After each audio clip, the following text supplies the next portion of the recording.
Hey, what's happening? This is your host Tinto, and before we get started on this weekend's episode, I'd like to give a shout out to Currently Deactivated, who got me a good number of coffees to get my year started on a good note. And your comment there is Happy New Year, Feeling Station. Thank you very much. Both you and I know that this is not the first time that you've contributed to the podcast, and so I've got nothing but love for you.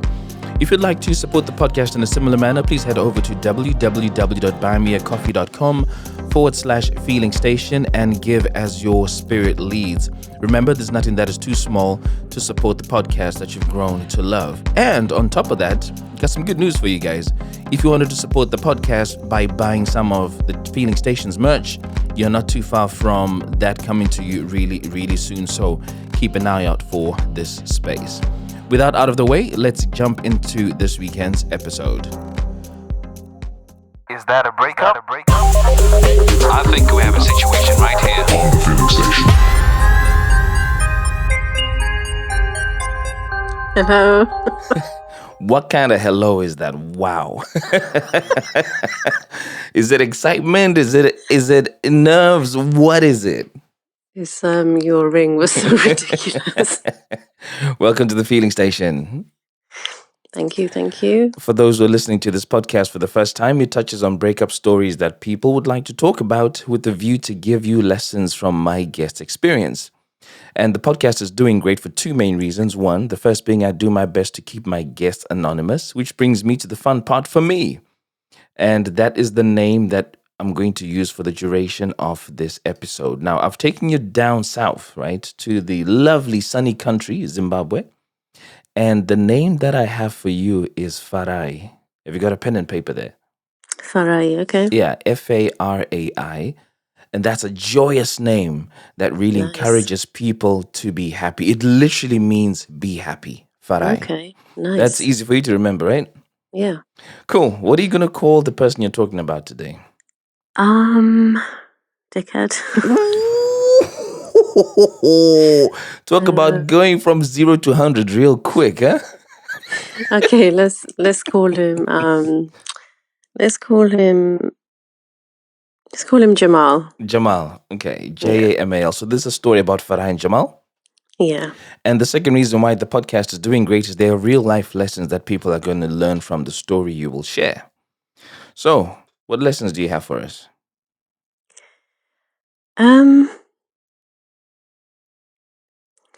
I don't know. My story's a weird one. I would say it's really important to have a support network when you're going through things. Ooh, okay. I don't really have clear-cut lessons learned because there was wrong on both sides and okay. things got quite messy. But when you're going through something and you're not telling anybody, it's not good. You know, that's a really solid lesson on its own. Because I know I've done a couple of episodes where people have said, I didn't have a support network. And if I had that support network, I don't think I'd have gone through what I went through. Yeah. So we can easily stick to just that one lesson. And if any are drawn from the story, we can just add. Yeah. Right. Sure. So the lesson we're taking away there is, I'll just play that back. It's really important to have a support network when you're going through things. Right, let's get into it. Farai, where did you meet Jamal and why did you decide this is the guy that I want to have as my boyfriend? Why is that funny? Because I'll tell you why. Right, let's go. It was at my house. His parents were family friends, and he was like my brother's peer, so they were kind of friends. And he was staying with us, funny enough, for a few days. Okay. And, I wasn't like, we spoke to each other here and there, but ultimately he was hanging out with my brother, right? Yeah. So we'd have conversations in the kitchen, dining room, obviously food time, stuff like that. And I didn't think of anything of it. It was just that, nothing else. I can't remember how long he stayed, but I think the day before he went, he decided that he was going to find a way to tell me that he liked me. Okay. And I was not expecting this at all, to be honest. If anything, I was probably annoyed, like, why'd you have to say this? What you mean annoyed? What you mean you're annoyed? Why would you get annoyed about somebody telling you that they like you? Just because it's unnecessary. I don't know. Okay, is it because at that very moment you didn't like him back? Just wasn't in that zone at all. Like, he was good company. We got on. Um, I wasn't. I think like at that age, all the girls wanted a boyfriend Yeah. and all that stuff, and I was just happy to just be by myself. So how did he actually say this to you? Okay, so this is the story. Mm, So we had a 2-story house, so that's like 2 flights of stairs, mm, and I was going up the 2nd flight of stairs to the bedroom right at the top. mm, And just before I went up, he goes, "Oh, I want to show you something." mm. So he gave me his phone, and it was a phone that had like this scrolling wheel on the side where you like scroll text messages up and down, Oh or yeah, okay. whatever you do. One of these Sony Ericsson old phones. Yeah. So he handed it to me, and all it said was, "I like you, full stop, blocked." And I was scrolling down, thinking, okay, he's showing me a message that Yeah. somebody sent him, right? Or I'm trying to find the number, Yeah. like, and there's nothing. There's Yeah. no number. It's not from anybody. It's just from him to me on his phone. Wow. And I literally just handed the phone back to him and ran up the stairs. Really?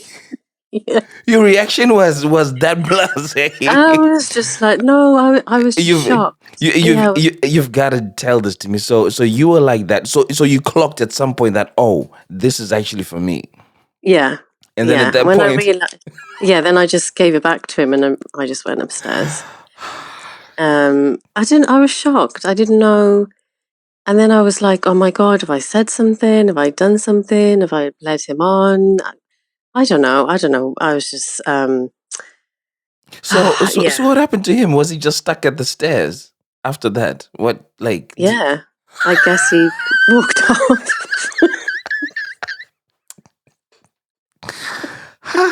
Okay. Your laugh is making me laugh. It's not that funny. It actually is hilarious. I can't imagine what was going through the poor man's head, right? Because I know. Because look, he's already had to summon a hell of a lot of courage.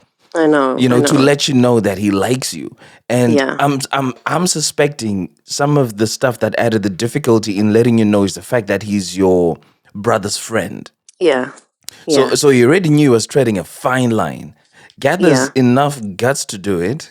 And then the response is somebody licking it up a flight of stairs. I mean, on reflection, I do think, oh my God, it must have taken him so much courage to do that. Okay. But he completely caught me off guard. So what then happened after you fled up the stairs? I mean, that must have been very awkward picking that up after that point. Yeah, I mean, I didn't speak to him again until the next day. Okay. The next day, he was actually going home. Okay. And he lived in another city, and my dad was driving him back. Mm-hmm. And there was a wedding going on in that city, so I was going too. So now I'm thinking, oh my God, what do I wear? If I wear something really nice, he's going to think I'm trying to, I don't know, trying to impress him. Or, This story gets funnier by the minute. So you want to guess what I did? What did you do? Instead of wearing my fancy clothes, I put it in a bag. Instead of wearing your fancy clothes, you put on a bag. No. I put it in a bag. Okay. I put it in a bag, and then I thought, I'm going to change when I get there. Oh yeah, okay. So I just thought, I don't know. Now I'm thinking if I look all really nice, he might think I'm trying to impress him, and that's just not what I was trying to do. So we got into the car, and he sat at the front. It was me, my brother, at the back. I'm trying to think, was there anybody else? Might have been one of my siblings. Yeah. And then at some point we stopped at the service station, and he smoked, so we had a cigarette. And when he came back, he didn't want to sit next to my dad because he didn't want my dad to smell his okay. Right. cigarette, breath, whatever. Yeah. So he sat next to me, and now he's trying to communicate with me, and I don't have a phone. So he decided he was going to talk to me via his phone again. No, stop laughing. The means of communication is next level. So you know what he was doing? The thing is, you both have mouths. Okay, you got mouths that work and they can spew words. Yeah. Yeah, but this is in the car with my dad and my brother. Well, yeah. Right? You guys could have spoken about the grass outside and saying, "Oh, yeah, that grass is really green." That wouldn't raise any suspicions. No, but he wanted to talk to me about other things. So he wanted to know. I can't remember. I think he asked me, did I mind him saying what he did? So what he was doing was he was typing messages on his phone, sliding it under his leg and my leg, and then I was reading the messages in between my legs. Do you hear how that sounds? You were reading messages in between your legs. This is genius. I needed this today. Oh my God. No pun intended at all. This is genius. Oh, Lord of mercy. Ah, jeez. So you need to tell me something. So you said originally you were sitting in the front and you were sat at the back with your brother, right? Yeah. So you've switched positions at this point. I'm assuming your brother's in the front now. Yeah. Yeah. Okay. So now this is how we communicating now. He's typing on his phone, sliding it under our legs, passing it to me. I'm messaging him back and sliding it back under my leg. There's a lot of stuff happening in between your guys' legs. And then he's also reading the message in between his legs. Where's the story going? This is crazy. Oh, don't I stop? I'm not going to be able to sleep if you keep Okay, I'll try. I'll do my best. You just stop dropping in funny stuff. Okay, yeah, okay. Yeah. So then so now he's like, did you mind? And I was just like, oh, I just like you like a friend. I don't, I'm sorry, I don't like you that way. I was so honest, too honest. Yeah.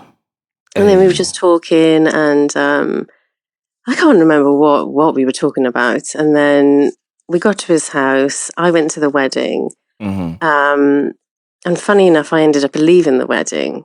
I told my dad I want to go because it was basically a relative of one of my friends. But this friend of mine, like, our relationship was weird.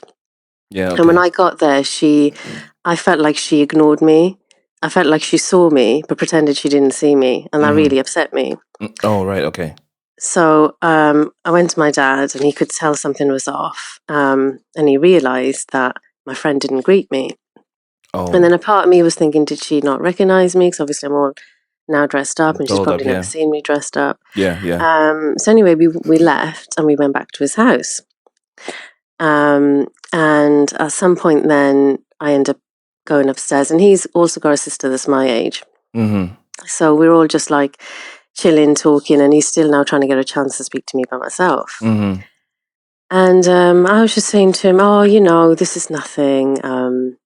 It's just a crush. You'll get over it. I'm not going to put myself out there for somebody that lives in a different city to me and blah, blah, blah, blah. Obviously, I didn't say that to him. So was your issue with him the fact that he lived in a different city and you guys would have had a long distance relationship? That was, I mean, I liked him as a friend, and I thought even if this was to become anything else, it's just too far. So no, I didn't fancy him at that point. But then if he asked me out and all of that stuff, it's not going to be easy because I can't meet with him easily and go on a date or whatever. Okay, so let's just assume, right? This is just an assumption. If we assume he lived in the same city as you did and you'd be able to see him regularly, would you have been attracted to him on that basis? No, I think I would have just been more open to going on a date with him. So is he not a good-looking guy? He was. So He his looks, was. weren't enough for you to be like, oh yeah, you kind of, I don't kind of know good what it. looking. I don't know what it was. Hmm. I don't know. I don't know. Maybe it's just the fact that he's a family friend. He's my brother's friend. Right. I mean, I thought I didn't fancy him at that stage. Okay. And anyway, so I was just saying to Ma, it's nothing. I don't even know. This is probably just a crush.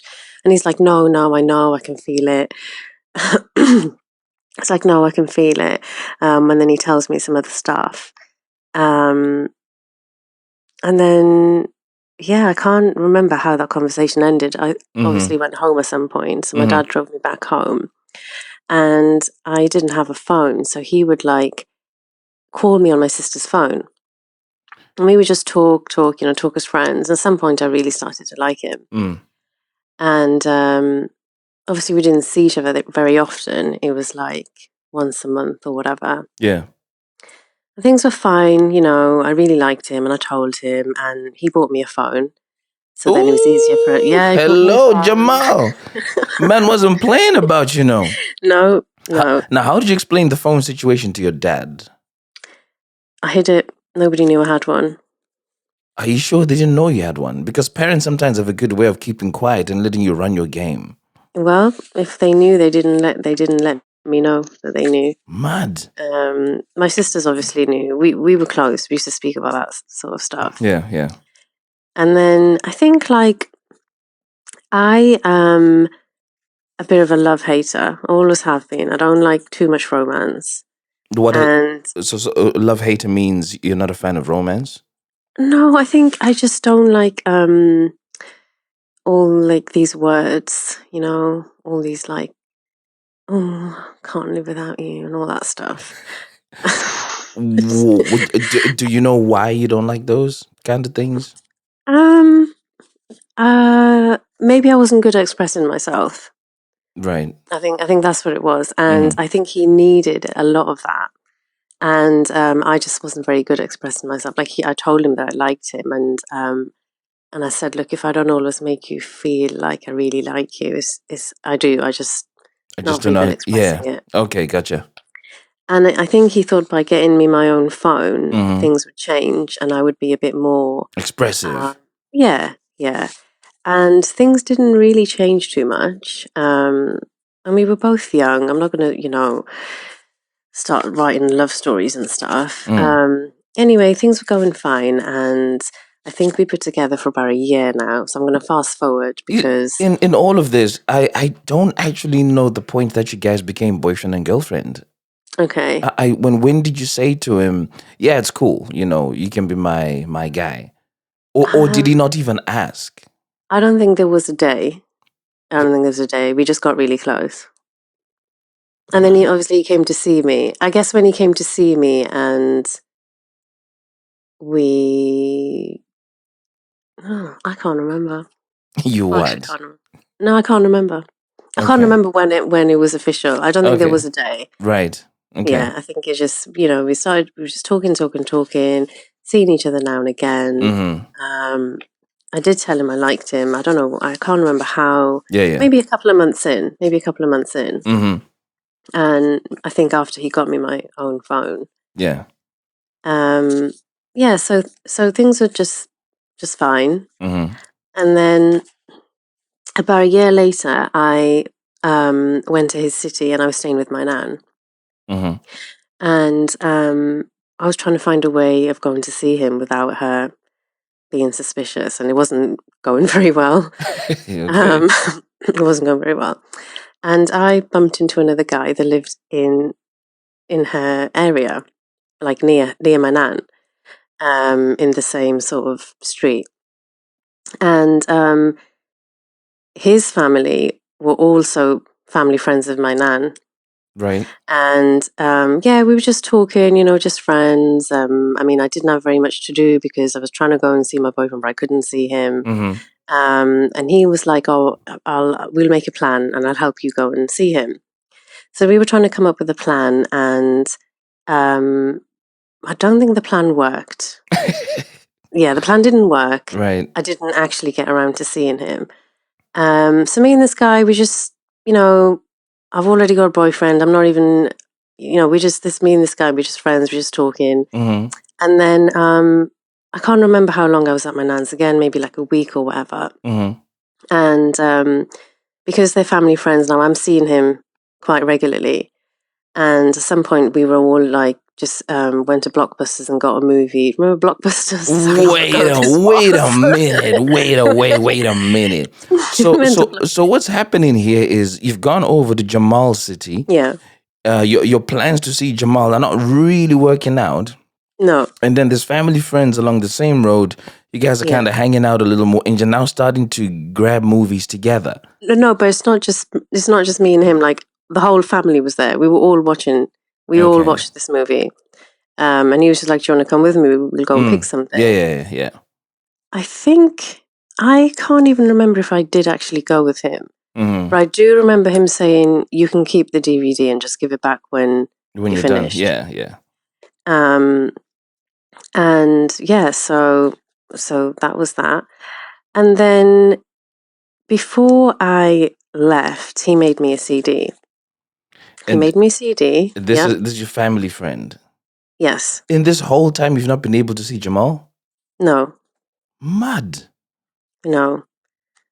Because the city's big and I just couldn't find a way to go and see him. Yeah. And so he made me a CD, this other friend. Mm-hmm. And I wasn't expecting it. Mm-hmm. And we were taking, he took pictures of me.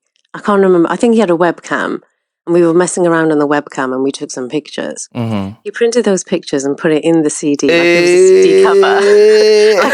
like this is like a CD cover, you know? CD. Oh. That's cool. I'll sort that out. Farai CD. Yeah. So then inside the CD was the top-up card for my phone because I didn't have any top-up, and he was like, "You can use that to speak to your boyfriend because I know you can't communicate with him at the moment." Yeah. And I'm like, okay. So I took it. I went home, and he was like, "Keep in touch," and I was like, okay. And we did keep in touch. Mm-hmm. I told Jamal about all of this. I told him, he's just their family friend. He bought me a top-up so that I could speak with you. And Jamal's not buying it. Jamal is like, he's not happy me speaking to this other guy. I wouldn't buy it either, even if I was Jamal. Right. Because the thing is, you've come over to my city. Obviously, it's a little difficult, getting to see me, etc., etc., etc. Mm-hmm. And then you're telling me that some guy is making your CDs, is buying your I don't know. I don't know if I mentioned the CD. I mean, I think I even asked him to make me one. I think I even asked him to make me a CD. Yeah. But I don't think I told Jamal about the CD. I just told him about the top-up, and he said that he was going to get it for me so I could speak with you. And he's like, no, yeah, he's not buying it. So did you have the opportunity to tell Jamal about the CD? And by the way, what was on the CD? Just songs. What kind of songs? Songs. Romantic, lovey-dovey type songs? Well, I think at that time R&B was the rage anyway. It was okay. Old school R&B. So why did you omit that detail? Why didn't you tell that to Jamal? You told him everything else, but you didn't tell him about the CD and the pictures. Why? I can't remember if I did tell him, and if I didn't tell him, it was most probably because he was just going to be like, "Oh, no, he definitely likes you," blah blah blah. And I was absolutely certain that he didn't like me. I was like, no, just friends. Anyway, Jamal wasn't happy with me speaking to this guy, and I said, "Okay, I'll stop speaking to him." And I did. I stopped speaking to him, and I think at some point I sent him a message after I said I'd stopped speaking with him, just saying, "Oh, it's nice to know you, blah, blah, blah. Have a nice life." But this was now after I told Jamal that I stopped speaking to him. Now, this came to bite me in the ass. Yeah. It sounds like it would. Yeah, it really did. And the worst thing is I didn't have bad intentions at all. I didn't fancy this other person at all. Like, it didn't even cross my mind that he would even like me or I could like him. Anyway. So here's a small question. Yeah. Let's say Jamal expressed to you that he doesn't like this guy, and then you guys decide you're not going to talk to him anymore on a Yeah. Tuesday. Yeah. How long after that did you tell your friend that, have a nice life?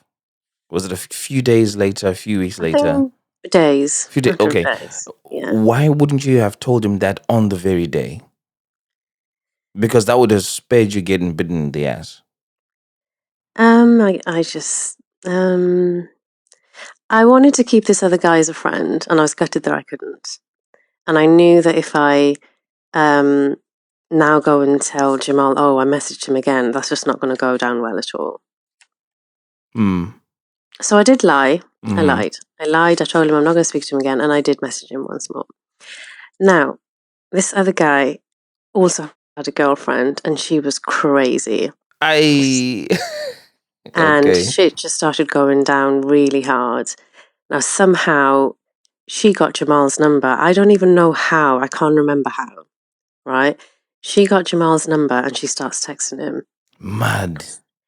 And she's now telling him everything. How this guy made me CD, blah, blah, blah. I Everything. And how I messaged and how I spoke to him again after I said I wouldn't speak with him. Just like, we went and got a DVD from Blockbusters, like everything.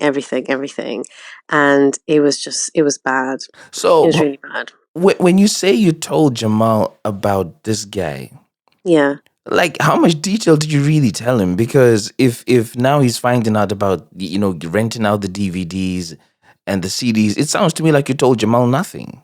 Apart from that, there's a guy who we're family friends with, and is my friend.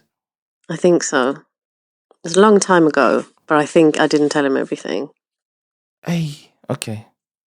I genuinely can't remember all the details. Yeah. And I'm thinking, yeah, maybe you're right.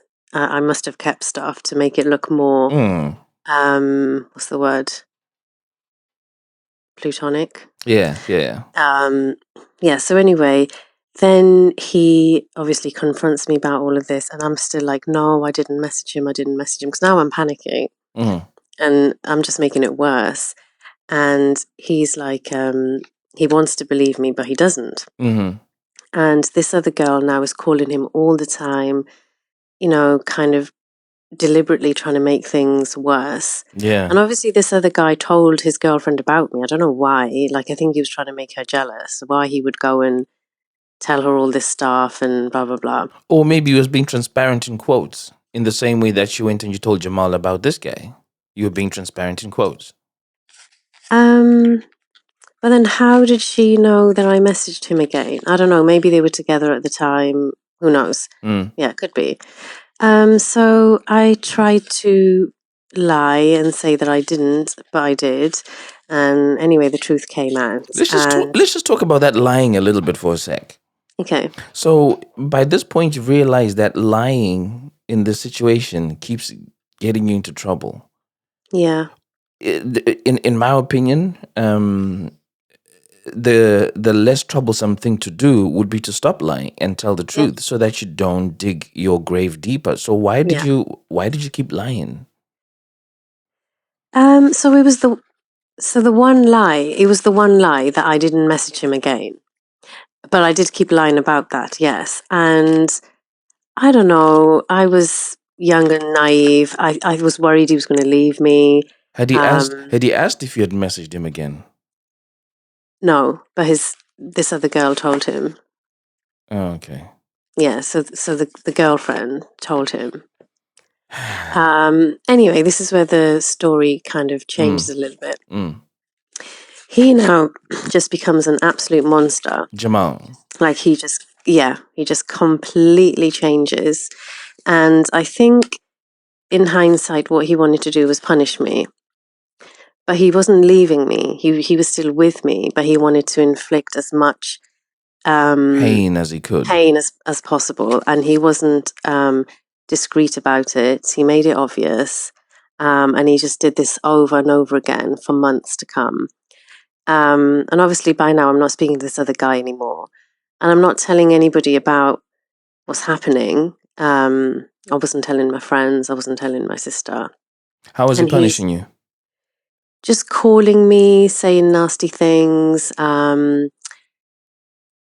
just saying really horrible stuff all the time. And he would like make me cry, and he'd be like, "Oh, I love making you cry. The sound of you crying makes me so happy." You're joking. And then he was like, "Oh, you're a white bitch." Hey. And I don't even know where that came from, because he's never used any derogatory terms in relation to white people before that.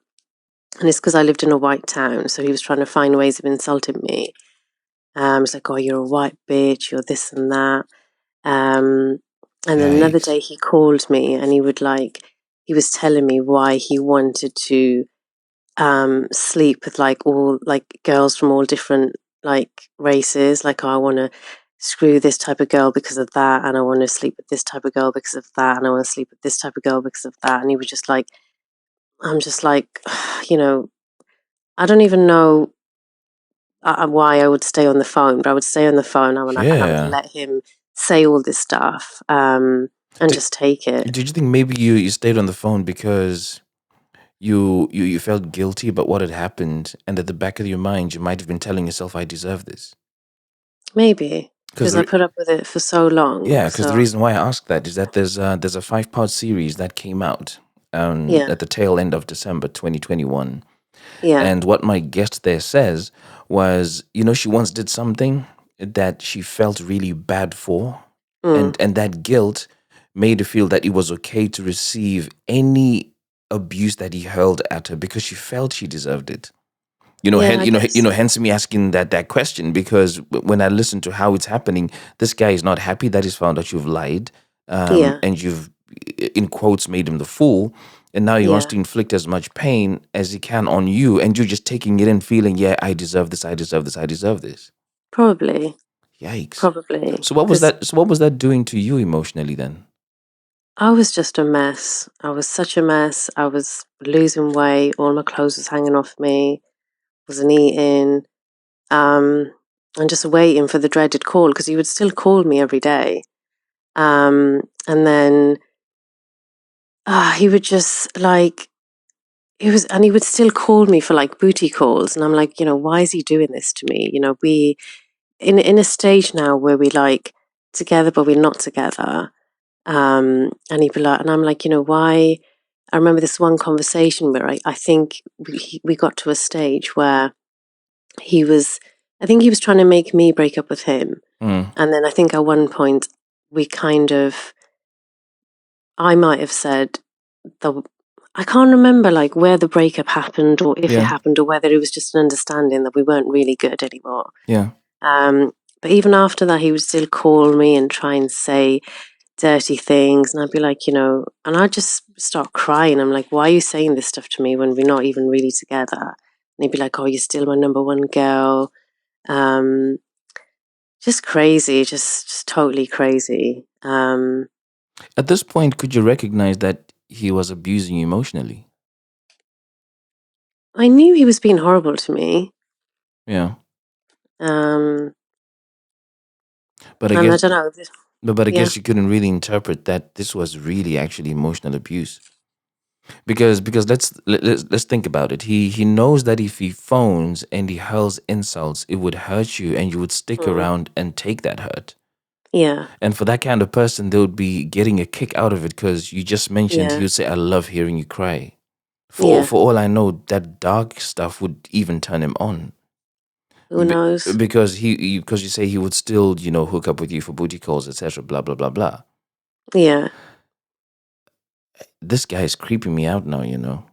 Well, I think it just made him feel like the power's in his hands now. Because I think throughout the relationship, it was always like, he's the one that liked me. He's the one that made the first move. He's the one he probably felt that he always liked me more than I liked him. I don't know. Yeah. And now all of a sudden, like, the tables have turned, and I'm begging him to stay with me or whatever. So anyway, at some point, he's now still talking to this other girl. Mm. And the other guy can't control her. So the other guy whose girlfriend she is, he can't control her. She's like calling Jamal all the time. And now they're talking regularly at this point. Mm-mm. And I called her one time and I was like, can you just please stop calling him? Where did you get And her then, number from? I think she called me, in fact. I Yeah, I think she called me. and she at probably some got and point. she probably got your number from your friend from down the road, isn't it? I can't even remember the time of events. Yeah, but Mm-hmm. something like that. And I was just like, can you? And this was like quite early on. I was like, can you just please stop calling him? And she's like, oh, you're the one that was speaking to my boyfriend. The only people that have got hurt in this process is me and Jamal, blah, blah, blah. I'm not going to stop talking to him. And she was just crazy. She would keep calling him, keep filling his head with like, obviously more reasons for him to think that maybe the other guy did like me or Hey. maybe I did like him back. And I didn't. I said to him, always I didn't like him. Yeah. And I wouldn't anyway. I was already in a relationship. I can't even think of that anyway. So and then at some point he sent a topless picture to this other girl, and I found out. And when I found out, I flipped. I just thought, I'm not dealing with this anymore. Like all the calling me and abusing me and trying to put me down. Like for some reason, him sending the picture to her just pissed me off Yeah. way more than everything else. Yeah. How did you And find out that he sent a topless picture to her? I can't remember if now, I think at this stage, me and the other guy are having to speak now and again because of what's happening. Of course, yeah. And we're trying to stop the situation. And I think he told me, Okay. and obviously this is his girlfriend and Yeah. she's the one calling Jamal all the time. So she's calling him now, even though she's his girlfriend. And then she's like saying stuff to Jamal on like online because they're talking online. Oh, my boyfriend's got a 6-pack. I bet you haven't, and like all this stuff. And then Jamal sends a topless picture to her. Hey. And I find out and I message him and I was just like, you can go and fuck yourself. I don't need you anymore. By that point, I just had enough. I got so angry and I thought, if this guy never calls me again, I don't care. And I don't know why it just changed just like that, but it did. And he started calling me with private number straight away because I think he realized, oh, she's not going to take my shit anymore. I don't know. Yeah. So he starts ringing me. And then eventually I pick up and he's like trying to say, oh, this other guy, we won't mention him. Oh, you think he's on your side now, blah, blah, blah. I'm thinking, well, it doesn't matter whose side he's on. You're the one that sent the topless picture to his girlfriend. Yeah. And then he's like, oh, yeah, she was saying like, basically like goading me to send it, saying, oh, my boyfriend's got this body and that body. I bet you haven't. I said, it doesn't matter. Oh, it's obvious she's trying to get you to send the picture. Yeah. Don't try and act. He bit. Yeah. He bit. He fell for it. Yeah, don't try and act like you didn't know what she was trying to do. So from there on, it was like he was trying to get back with me. And he just changed again, Tendai. This is what I don't understand about this guy. He went from being such a nice, genuine guy to being a complete monster. And now he just changes again overnight. I think it's because he knew he was losing control, and to regain it, he needed to flip. Yeah. And get you back to that space where you were vulnerable. And back to that space where you were wrapped around his finger. Yeah. Well, I don't know. I think he changed and he started to become nice again. Just the same genuine nice person that I knew to begin with. And now I'm like, I don't even know. I can't get back with him. But then, we carried on talking and we were now talking for months again where he's still this nice person that he was to begin with. And I get back with him. Why did you get back with him? Because I think I just thought I need to know if I can. I don't know. I thought like, I don't know. I still liked him. Okay. And I thought if I don't get back with him, I'll never know if this could have worked. And we got back together and I couldn't, it just wasn't the same for me. And he's now like crying and wanting forgiveness and all of that stuff. And we met up as well after that. And he cried when we met up and he was just like, trying to explain why he behaved the way he did, blah, blah, blah. And we were together again for I don't know how long. And then at some point I just said to him, this isn't working for me. And then he's now saying, I've apologized, blah, blah, blah. I said, I know you've apologized, but I can't get over the things that you've said and done. Do you know you're really blessed to have got to a point where you snapped, because that's where you took control back. Yeah. Before any of that, he had so much control. You're willing to bend over backwards to do anything for him. Yeah. And I don't know how these dynamics work, but it just feels to me like the moment you're able to take the reins back, you now had it within you to say, nah, I don't need to take any of this bullshit anymore. Yeah. And you're just never able to look past that and beyond that. No, and I mean, once I made it clear to him that I couldn't do this anymore, he wrote a letter or an email. So MSN was like a big thing back then. And he used to speak to one of my close friends, and he sent her an email, and he was like, I read it and I did feel awful at the time. It was kind of like our breakup email. And he deleted my number from his phone. He went into my email and deleted all the emails he ever sent me. And that was it. We just stopped talking just like that. Jeez. And we never spoke to each other again. Do you know what the really good thing is? He didn't turn back monster mode. Well, he wouldn't have been able to at that stage, because I wouldn't have stayed anyway. Yeah. And I think that's what it was for him. He realized that he has totally lost control here. Yeah. Of you. And for him, it had to be a different conquest, a different person who he could have around his finger.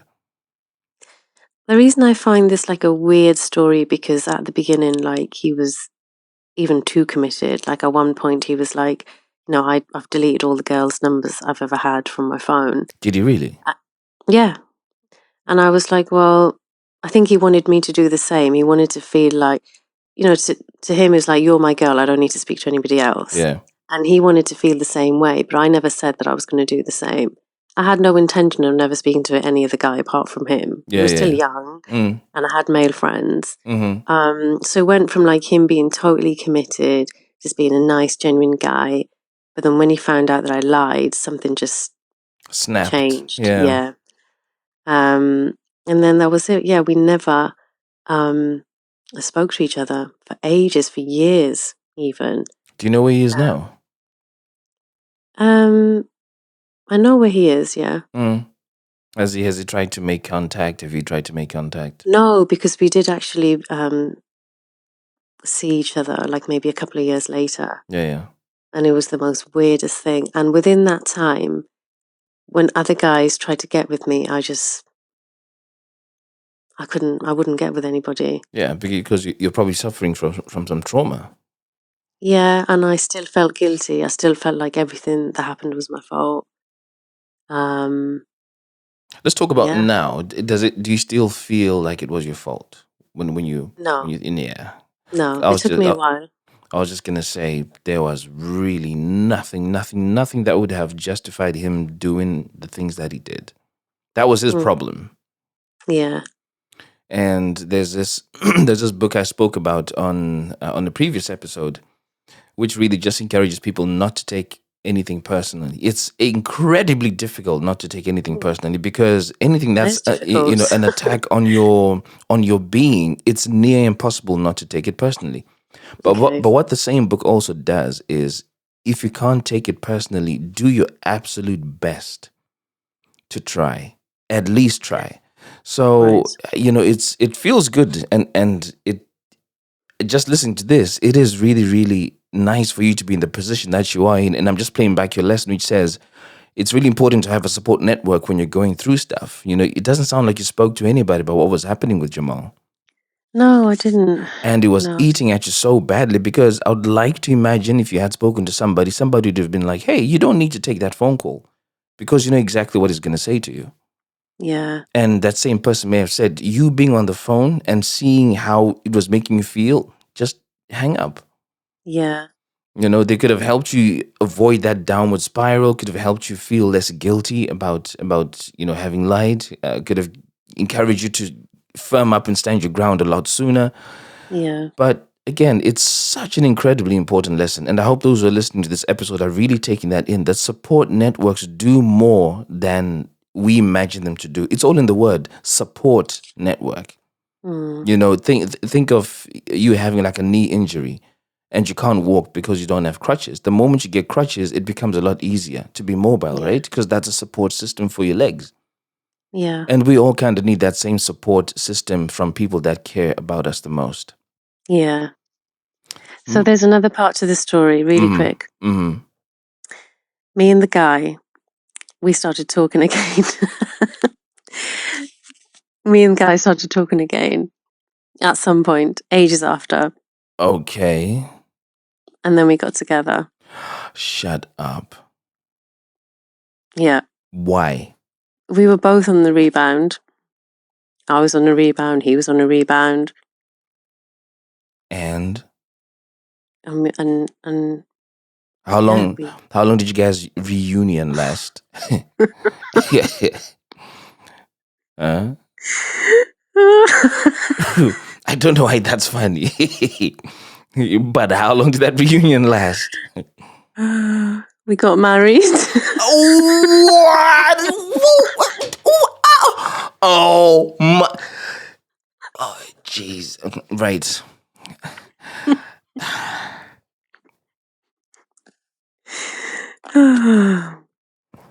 I have never in my life, in the history of this episode, been left speechless. And we're still married. Still married. I am absolutely speechless. Why? Why? I did We not. were both going through something really traumatic. Neither of us were speaking to anybody about it after we stopped speaking to each other. And we didn't start speaking till a while later. And we only started speaking as friends. And it took time for us to get to that stage where we were now liking each other. I don't know what to say. Okay. And you've been married how long now? 10 years. Okay. 9 years.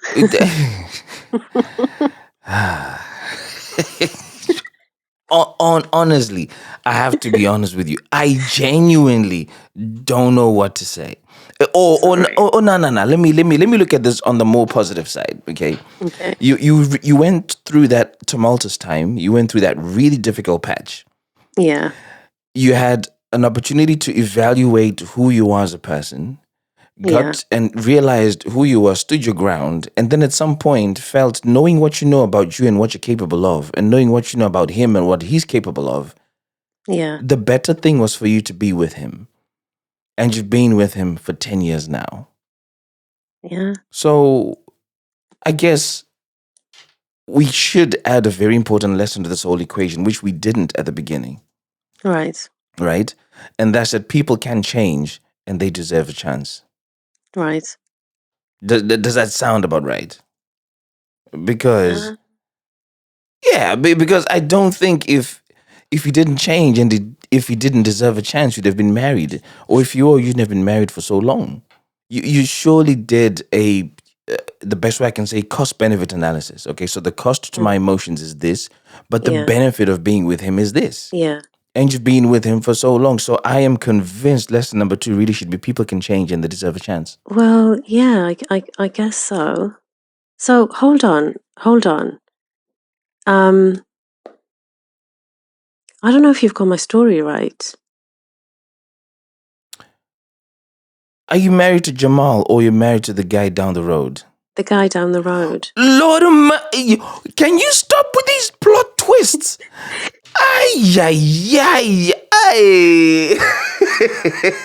I'm just thinking, Jamal didn't deserve a second chance. I did give him a second chance, didn't I? I did give Jamal a second chance. You see, there's a hole somewhere in your story. You left out the angle that you kept in touch with the guy from down the road from your nan's house. I didn't keep in touch with him.